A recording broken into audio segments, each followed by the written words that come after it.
Hello and welcome to another exciting Blender tutorial. Get ready, today we're going to be jumping back into our space battle scene. Let's do it.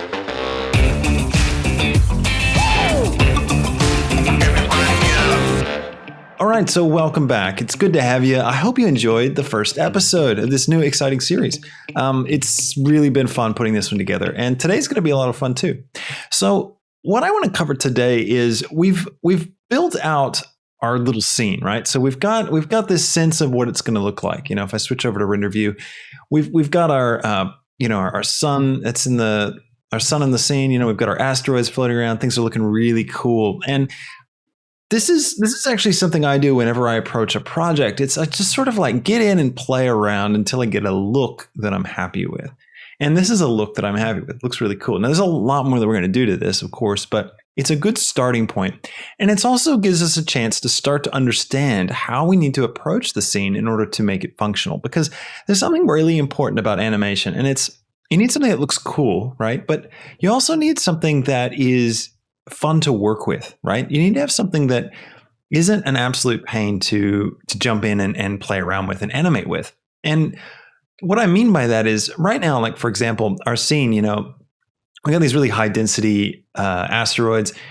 We've kind of got this weird skewed angle. We're like way off the x-axis and the y-axis. So if I want to like grab something and push it back into space, I kind of have to like use x and y and kind of juggle those and move it around. And pretty soon, as well as we start adding things in and wanting to create like flight paths and stuff, things are going to get kind of crazy. And it's very easy to end up in a situation where you've created something that looks cool, but it's like impossible to work with.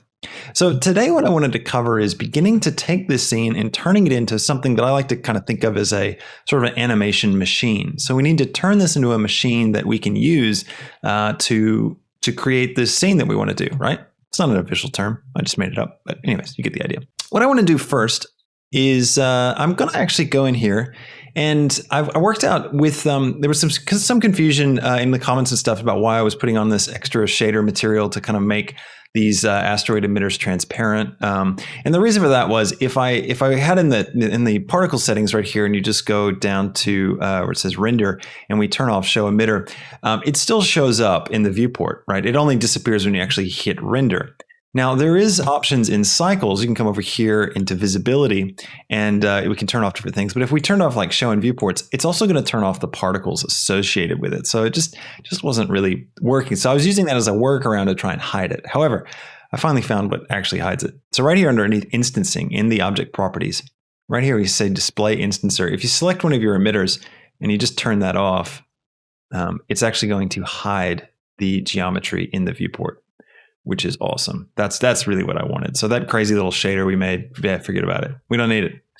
Okay, now the next thing that we want to do is we need to start simplifying our scene a little bit so that it's going to be easier to work with. Okay, so part of what I mean is I've renamed a few things, by the way, off camera. I've got our particles now. I've just called asteroid particle, and I've called the sun. I've got these labeled as sunlights. Anyway, so let's go to our asteroid particle. You can see we've got 3 subdivisions on it. So that means that all of these particles are actually subdivided a whole lot. We've got a lot of geometry from that. It's going to slow us down a little bit. So I actually want to turn this right down. I'm going to go all the way down. I'm actually going to turn it off for now. Okay. And we can leave this on here temporarily. It's not doing anything, set to 0, but it's just kind of sitting there for us so that we've got it as an option.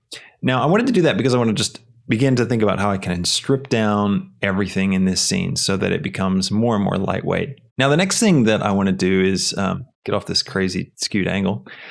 I want to reorient everything so that we're working on the X and Y axis. So part of what we're going to do is we're going to have these ships like flying through this asteroid field, right? So because we're flying through, I want to kind of maintain a general direction, right? Now, it's silly, in space, it's sort of like, what direction are you facing? No one really knows. But in terms of our logic of approaching the scene, I want to have something that really just helps me work functionally. So I want to make the direction of travel the x-axis. And that is so that if I'm ever looking, in my shot and I've got the ship in front of me and I know I'm moving this way, I can just hit grab X and I can just move stuff in the direction I want to move. So that's going to be our continuous direction. Now, what we will do is it's important to orient your audience. And so we are going to think about how we can do that. And I've got a couple of things I want to talk about for that. But one of the things will be, for example, keeping the sun in a sort of a locked position. So the sun will be in our light direction will be part of how the audience orients themselves as they watch the scene. They'll be able to go, oh, cool, I know where I'm at. It also is going to depend a lot on the shot selection and how we plan our shots out. But we'll get to that. Okay, so we're going to move along the X. So let me go ahead and take my camera. And what I'm going to do is I'm just going to zero out my location. Okay, get rid of all that beautiful work that we did last episode. I'm going to take the rotation and I'll keep that. Let's just find our camera. I'll hit the full stop key on our number pad so that I can just see what we're looking at. And I'll go ahead and zero out all of our rotations as well. Now, let's go ahead and rotate on the X 90 so that we're looking up, and then we're going to rotate on the Z 90. Now we're looking in the right direction. And now what I can do is I can grab it on the X and I can just drag it right back. And now we've got a camera that's oriented in the right direction. If I just jump into my camera, you can see here, it means that I can just move these numbers now and I can kind of move in the direction I want to move in. Okay. Now, I'm just going to keep this at about 200 for now and jump back out on my camera. Might scale it up a little bit more. This doesn't change anything about how it's rendered, but scaling up your camera just makes it a bit easier to see. Now, one thing that is going to be really important for us to keep in mind is scale. Okay, so because we're kind of working in this large arbitrary space, it's hard sometimes to get a sense of how big things are. And it's actually really helpful if you kind of maintain a sense of scale in your scene when you have something like this.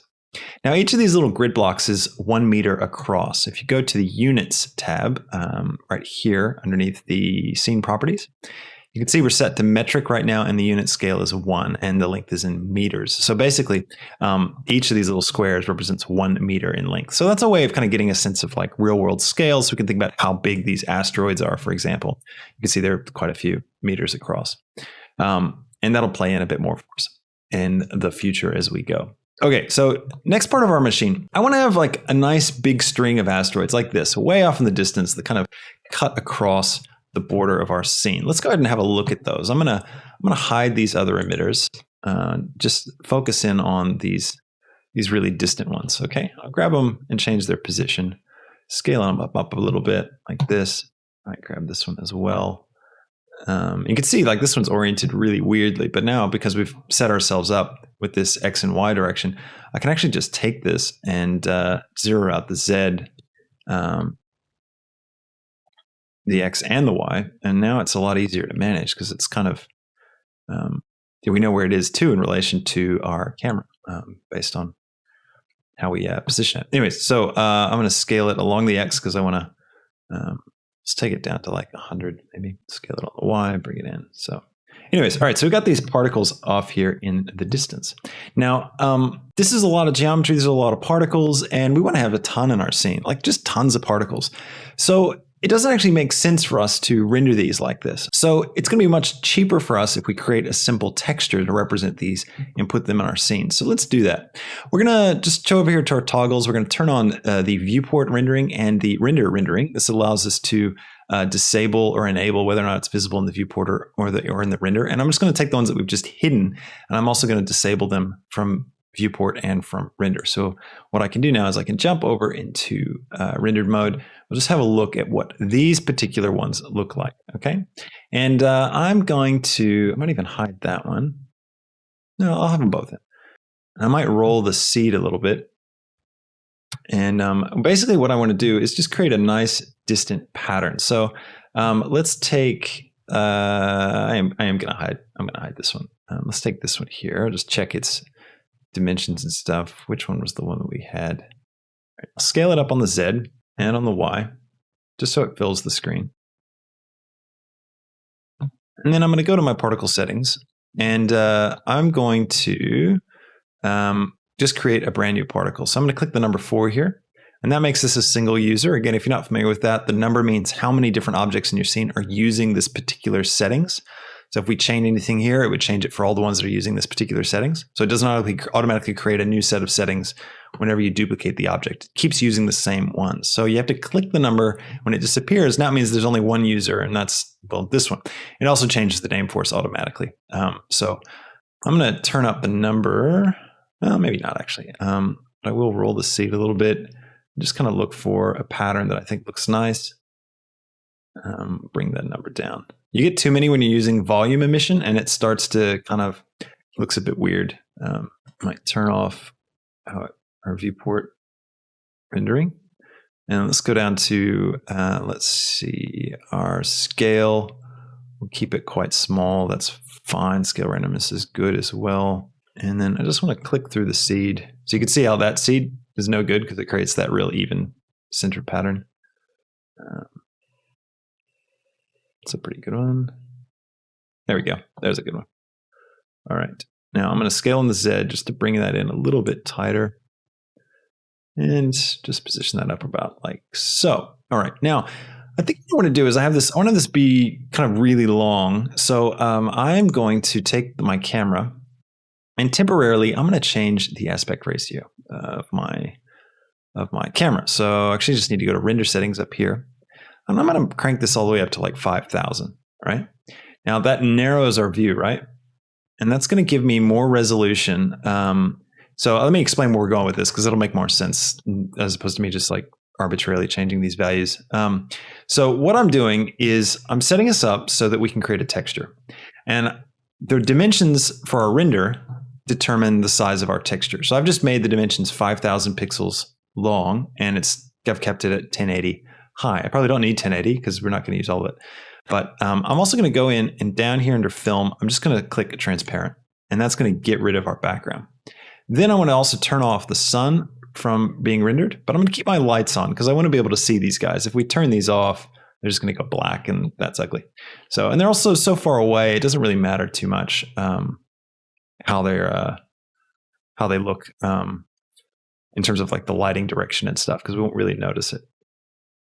All right, now let's see. I'm just going to make sure it doesn't go beyond the edge. So with our particle here, I'm going to now, let's see, I can even take my camera down a little bit further. So let's take the height of our camera and we're going to go from 1080. We're just going to drag it down like this. We're just creating a nice narrow field of view that really just encompasses what we're trying to render. All right, cool. Now we can save this out. We'll just render this out. So let's do a render image. And oops, we've got one that's still turned on. So let's figure out which one's that. That's this one here. All right, cool. Try that again. Render the image. There we go. Cool. Zoom right out. Okay, so now we got this sort of group of asteroids way off in the distance. All right, so we have to go save. And in my tutorials folder, let's go to, I'm going to save this into textures. And you see I've already done one before. BG roids. Bit of a joke. Is it funny? I don't know. Maybe. Depends if you've got hemorrhoids or not.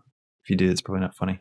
All right, cool. Now, let's set our camera back to what it should be. So it was 1920 times 1.235, and this was 1080.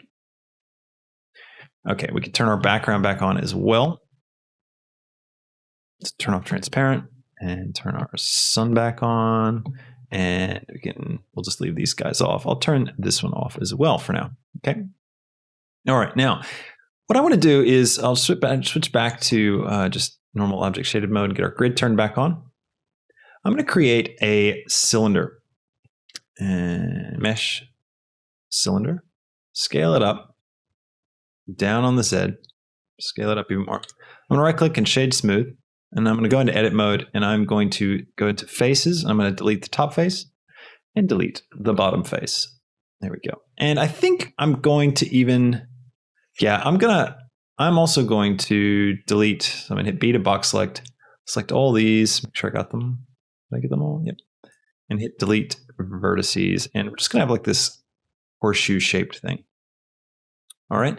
And now what we can do is we can take this and we can scale it right out. So let's, we can't see our sun, so I need to extend the clipping view. So I'm at another 0. There it is, way off over there. I'll just scale this thing right out. Grab it on the X, take it right out, scale it up, scale it down on the Z, and I'll just line it up in front of the sun so I can bring it in and know when we've kind of got it in the same position. You can see how easy it is already now. I'm using, X to like move around. All right, I'm going to bring it in front of the sun a little bit down, and then I'm going to scale it down, maybe like that. Let's check our view. Yeah, we need this down, probably right across here. All right, that's pretty good. I'm going to go ahead and go F3, and I'm going to apply object transform. Again, what that's going to do, if you watch over here in the object properties, we've got the location. This shows us how far we've moved it and how much we've scaled it. You can see we've scaled it a lot on the negative. There we go. If I go F3 and apply object transform, it's going to make everything now to 0 and scale to 1. So we're saying this is how we want this thing to normally be. This is the correct position for this. And what that's going to allow us to do is now go in and we'll have our UVs, which will match this shape easily. So I'm going to select all of my faces like that. So go into edit mode, switch to faces, select all, and then we're going to come over here. We're going to drag this, and we're going to switch the view to the UV editor. And you can see it's already laid them out for us because this was a set object, the cylinder, but we're going to actually do them a little bit differently. So we're going to go up here, UV, and just click unwrap, and that's going to unwrap our UVs.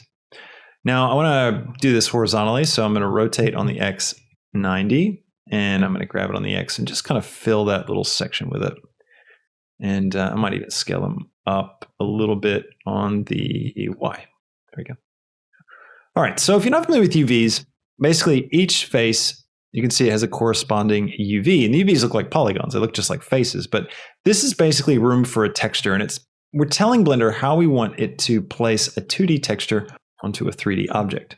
Okay, so let's load in a material. So let's drag this up, and we'll go here. We'll go shader editor, down to our shader. We'll click new, and we're going to call this far asteroids. And we can go into here, and we can load in our texture. So let's input, texture and image, and we can open our texture, pop into our textures folder, grab background roids. Again, tasteless. I should have made it a joke. And then we're going to take the color and we're going to pipe it into base color. But now it won't appear, right? Because it's so far away and the light's not really shining on it. It's just going to be dark. So we're also going to pipe it into the emission. In fact, it's overkill using the principled BSDF shader. This is going to create more processing than we need. So if your computer's slower, this is just going to slow you down further. So let's just get rid of it. And we're going to use an emission shader, and we're going to use a transparent shader, and a mix shader. Where is it? Mix shader. All right. Put these guys here, and we'll put the emission into the first socket and our transparent into the next socket. And then we can take the color and pipe it into the emission, and we can take the alpha, which alpha is transparency information. Now, when I saved out that image, if I go back to my view render image here, and I went image, save as, and then up here, I didn't talk about this, but I had it set to PNG, which is a great format for not losing a lot of quality. Like JPEG, you get a lot of compression artifacts, but PNG can be quite clean. It still compresses it. You can see here, we can tell how much compression we want, but the artifacts are not very noticeable. It makes a larger file size, and we've selected the color RGBA, and that of course means red, green, blue, and A is alpha. And alpha is a black and white color channel where everything that's black is either transparent or solid. I think black is solid, and then white is fully transparent. I might have those flipped. I always get them flipped. And color depth we've set to 16, but that kind of doesn't really relate to alpha. That's just how much color information we have. So we save that out. So that means that we have an alpha channel. We've got a black and white channel. If we were to look at this, I could switch over to rendered view here.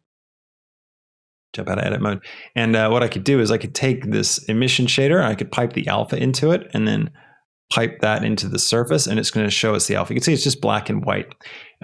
So white means don't let this be transparent. Black means make this transparent. And any gradation between the two is a variation. So you get a feathering or a dithering effect. So we're going to take this, and we're going to use color for the emission, and the alpha we're going to pipe into the transparent. And then, we're going to pipe that into the factor. That's what we want to do. And then we're going to pipe this in here. Now, because it's Eevee, it's not going to show us transparency unless we turn it on. So we have to go down to options, this little pop-up menu, and blend mode. We're going to go alpha blend. And there we go. And let's see. We also want to go none on the shadows, just because that'll be the best thing. Now it looks like we've gotten something flipped. So we need to switch there we go. That's correct. All right, great. So now we've got this thing on our thing, but it's not looking right yet. And that's because we got to get our UVs set up. So let's go back into edit mode, select all. And you can see this image and our UVs, they're not really lining up right. The image goes beyond our UV. So we just want to, in the UV editor, you can select all, and we want to scale up on the Y. You only have Y and X. There's no Z depth when it comes to UVs. And we're just going to scale this up till it looks about right. Now, that I think that'll encompass all of them. Now they look a bit squashed, and that's because we need to scale on the Y, on the X, until they look correct. So just keep scaling until things look correct. Oops. Scale X. There we go. Just going a bit crazy on me. That looks pretty good. And now we've got asteroids that are cheap. Cheap asteroids. Ian Hubert would be proud. Lazy asteroids. Now you can see it wraps around, and it'll continue to wrap around. And because we've, rendered out this thing so that it disappears as it gets to the edges, we've got this nice little effect. It doesn't really run out on us. Now we could continue it. Like we could have kept this thing as a whole cylinder and wrapped it all the way around, but it's probably not entirely necessary. We could just duplicate this and, move it around and stuff. So like we could take this now and we can hit Shift D and we could, rotate on the Z, right? And just slide it around. Now we've got a few more asteroids, which is cool. And although we do run out of them eventually. But, and the reason why I didn't do it full circle was because I want to be able to back out of my scene really far. And if you start backing out too far, you're going to run into this back row and it's going to look really gross. So that's just some helpful stuff for us. All right, so let's clean up our view. We can get rid of the shader editor and get rid of this guy, and we can back out. Now, okay, so how do we clean up the rest of our scene? How do we continue to build out our little machine? Well, let's rename these guys. So we'll call this one, this will be far asteroids. And the other one, same name, so copy, paste. And we can start turning on our emitters as well. So we can pull that guy on. So we've got one emitter here. And I may even just keep one. So we don't need these far ones anymore. So we can figure out which ones are the far emitters and we can delete those. There's another one, delete that. And we got this one, cool. So now we just have these two systems. And you can see that the effect is really effective. It's an effective effect. Our camera can fly around and we're not going to notice that those aren't all geometry. Nice, handy trick. Next thing we need to do to help our scene become manageable is we can have a master control that we can move the whole scene around with. The reason for that is it's going to be easier for us if we always maintain our shots kind of close to the 0 point, the zero origin. Okay, that means we want our camera, we want to be animating the camera movement. We want to have our sort of hero action, whatever that is. If we've got like a hero asteroid, some big, sort of important part of the scene, we want to have that right in the middle and we want to be able to animate around it. That's my idea, at least. I think it's going to be the easiest way for us to manage it. So it'd be good to be able to move the whole scene in one go. So what we're going to do is with your cursor in the center, if it's not in the center, just hit Shift S and just go cursor to world origin, and that'll stick it there. And then we're going to hit Shift A and we're going to create empty. And we'll just create a plain axis empty. And we're going to call this, let's see, world control. And inside world control, we're going to put everything. So we're going to put our sun, our sunlights. I'm just holding down Control click while I click all of these different things. And the particle emitter we can leave out. And then I'm going to Control click the world control last, bring my mouse pointer over into the viewport and hit Control P. And now we're going to parent everything to that. Now let's also create some collections. I'm going to call this asteroid particles. And that'll be for our asteroid particles. I'll create a new collection and I'll call this our world. And I'll drag world control into world. And then, I want to actually, all we've done is dragged the controller in. So we actually need to do everything. So we can hit Control Z to bring that back out over here. And then we can grab this and we can select hierarchy. And then drag that. Oh, it doesn't work either. Move inside collection. There we go. Okay, so you hold down the Alt key and you drag it after you select the hierarchy. That's what I wanted to do. And then the last one we're going to create is going to be called camera. For now, we may move that somewhere else, but I think that makes sense. And that just helps us out. Everything just makes a little more sense now. But what's cool about world control now is we can just grab it and we can rotate and move everything, except for... All right, so I just had a weird bug. No idea if will run into it or not, but I selected my world controller and hit R to rotate, but my emitter wasn't rotating. My particles weren't rotating.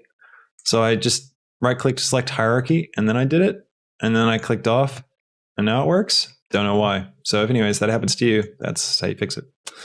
Okay, let's take some of our, let's take our far asteroids. I'm going to take one of these, I'm going to duplicate it, and then I'm going to scale it out. Because the origin of this object is right here at the center of the origin of our scene, it automatically just scales up in the correct way, which is really great. And I'm going to just make it a bit bigger. And I might grab far asteroids, duplicate that, scale it down. That's just going to create a couple of different layers of these guys. Now you can see that it doesn't work in the sense that, they all match. So I'm just going to rotate that one and rotate this one just to get rid of that repeating pattern. Cool. Now we can also create some shaders on these guys to kind of darken them out a little bit, like if they're feeling a bit too bright. But I'm not too worried about that. I might just move them up, move this one down some. There we go. That's kind of nice. Look at that. Billions of particles for free. Love it. Okay, so the next thing that we need is how are we going to be able to animate a camera easily in the midst of this? Now, there's a little problem where if you have an object in your scene, right? If I jump into my camera and I turn on lock camera to view, right? And I'm moving forward up with my mouse wheel, and then suddenly it's going to just stop. Like I can't move forward anymore. And I'm moving back and it's taking me forever, and it's, really annoying. It has to do with the focus. What's the focus of your scene? So, if I created a new object and hit the full stop key on my keyboard, it's going to focus in on that object. And as you get closer and closer to that object that you're focused on, you're basically going to not be able to move forward anymore. So it's not really practical to sit in the camera view. Now you can go into fly view with your camera, and you can actually move through the scene like it's an FPS game or something. But that's not as practical as well. You kind of drift a lot with that. You don't have exact control, and that's what we want. We want some exact control. So we're going to use a constraint for our camera. I'm just going to put our camera back at the 000 position. So let's just do that, and also make sure my rotation is just back to our standard 90-0-90. And what I'm going to do is I'm going to hit Shift A, and I'm going to create a Bezier curve. Okay. I'll get out of our EV rendered view just so it's a bit easier to see. And I'm going to scale up this curve. This curve is going to be basically the track that our camera is going to follow. Okay. We're going to be able to use these points to control, where is it? Control our camera. Now, right now it's opposite. So you can see the arrows are pointing. It shows that it's going this way, but we want things going this way. So what we can do is we just click on this one, right click on this vertex in edit mode, and go to, where is it? Switch direction. And now it's going to switch the direction of the spline. All right. Now let's parent this camera. So I'm going to take my camera, click on it over here, and I'm going to go into the constraints tab. And I am going to go to follow path constraint. And then I'm going to click on the target. There it is, Bezier curve. Let's go ahead and rename this thing to camera path.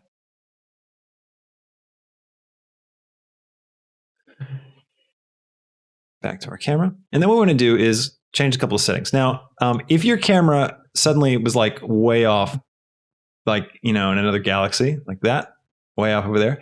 The reason for that is when you add this constraint, if you're not at 000, you're not going to be at the curve. It's going to stick you off somewhere else. So you just zero this back out, and your camera will appear where you want it to be. Now, back to the constraints tab. We want to follow the curve. And basically what that means is as the curve moves, the camera will turn with the curve. Okay. So we want to follow the curve, and we want to do fixed position. That'll be easiest. And basically fixed position means 0, you're at this end of the curve, 1, you're at this end of the curve. And as you animate that, you can decide where you're going to be. Okay. We want to keep the up direction Z, and forward. We know what forward is because we've set up this scene that X will be forward. So we can just do that. Of course, now he's looking backwards. So it's negative X. So positive X is that way, negative X is that way. So the negative X direction is the one that we're going to be facing in for our scene. All right, so now we will fly through the scene. You can see curves with that curve. So I can jump into here now. We can view it. You can see we get this nice animation where we can just fly through. Now this is going to give us a lot more control over our camera and over what it does. But little curve is very hard to select. Why is that? Well, it's mostly because our particles keep getting in the way. So let's fix that. We are going to open up the restriction toggles and we're going to turn on the selection restriction. And with our emitter, I'm just going to turn off selection. That means we can't click on it. We can't select it anymore. We can select it here and get control of things, but we can't in the viewport. So let's go ahead and do that for all of these because, hey, you know what? We can, if we want to manage these, we can turn it back on. But this is just going to be a lot easier for us. So now if I click, I'm going to get my camera, I'm going to get my curve. It's just a lot easier to work with. Another thing we can do is we can take that curve and we can go to our visibility settings and viewport display. And then we can say right here in front. Basically, that means it's always going to put it in front of stuff. So even if an asteroid is in front or behind it, we're always going to see the whole curve. You can see there, you can see the entire curve, even though it's going behind those guys. Another thing we can do is we can add in the bounce, and that's going to create a box around the object as well. Again, none of this stuff will be rendered. This is just visibility for us to see, okay? And then the other thing we want to do is you can see right here, we've got these sort of jagged curves. If I was to get like some crazy, let's grab this down, let's say. So we've got this like crazy kind of down and up motion. We jump into our camera and then we go over to the constraints tab again to animate our camera. And we animate along this curve. You can't really see it, but there basically the problem is you end up with this jumpy motion. So if I come forward to like frame, I don't know, like 180, and we go offset 1, I just set a keyframe back to beginning. It looks pretty smooth. Can't really notice it, but yeah, there we go. You can see you get this like jaggy kind of jumpy motion. So we need to increase the resolution of our curve right here, resolution in preview and render. So 0 basically means to use whatever resolution we have set in the preview. So I'm just going to crank this all the way up to 100. And that's going to make it super smooth. All right. And that will be a lot easier and a lot smoother. We're going to use this same technique for our spaceships as well. So that way that we can just easily animate everything. Okay. Now, one thing about an asteroid field is there's a couple of things. There's a lot more chaos. So our asteroids need to be going nuts.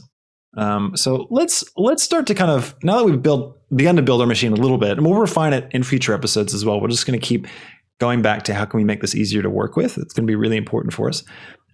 Let's go ahead and use the last few minutes of this episode to kind of create a really dynamic shot, just so you can get a sense of how this is going to be working. Grab the asteroid particle, Shift D to duplicate, and grab it up. I'm going to just scale this thing up, right? Now, this one is no longer being used as a particle because we just duplicated it, and the particle systems aren't referencing the duplicate. And I'm just going to increase the subdivisions on this guy. And I'm going to rotate him a little bit on the X, let's say. And let's just put this giant asteroid in the middle of our scene. And let's have our camera fly around it. So I'm going to put this here. And then let's take this curve and let's grab it like this. And then like this. Let's hit E to extrude. Rotate that on the Z. Scale that down so we don't get this like bunching section right here. That should be pretty good. Rotate that on the Z as well. Maybe on the Y some. And then what we'll do is we'll take this asteroid and let's jump into our camera. Go to the first frame. Let's grab the asteroid up here. Okay. And we're going to hit I for its location and I for its rotation. And we're going to play through the animation. And we're zooming through. And then let's grab it and just drag it towards the camera. Like this. And we'll rotate it. We'll grab it down like that. Rotate it like that. Maybe let's do that. And then we'll just hit another keyframe and have a look at what that's like. So we have this huge asteroid that's kind of like swirling through. And then let's say, oh yeah, we just narrowly dodge it. Okay, so as we're flying through, we've got our massive asteroid flying. It'd be cool then what we can do is we can take stuff like our camera and we can animate like the Y rotation and stuff. So what we can do is we can come back, to our beginning, we can maybe set our Y like this, hit a keyframe there, and play through as we're coming. And then we could really swoop it like this. And then back like that. And that's going to look really nice. Real dynamic. So you can see we're going to be able to go crazy with it. Another thing that we want to do is take our asteroid particles and we're just going to turn up the chaos a bit on these guys. So let's go to our world control and we're going to go to our emitter. And let's grab, where are we going? Let's go to velocity and physics. I want to take, there you go. So normal, well, first off, let's randomize our velocity. We'll bring that up maybe to 5. And I'll take my normal tangent. I'll hit that 10. So basically it's the normal direction of the emitter. So our big sphere, and it looks at the normal direction and it says, okay, we're moving 10 meters a second in that direction. So now if I go back to my beginning, you can see that we should have some asteroid movement. Maybe not enough yet. Let's go all the way up to 20 on the randomize. There we go. Now you can see they're really starting to move. Let's go to our other emitter. And oh, good, they're both, that's right. We're using one particle system for both now. And let's see, let's do angular velocity. Let's turn up the angular velocity maybe to 10. See what that looks like. Oh, too much. Haha. 1. There we go. That's nice. So yeah, you can see we get this really nice kind of dynamic flow to everything. And it feels like a chaotic asteroid scene. So I'll switch back over to Eevee for rendered view. And again, this is all just kind of a rough, just to show you kind of where we're at and where it's going.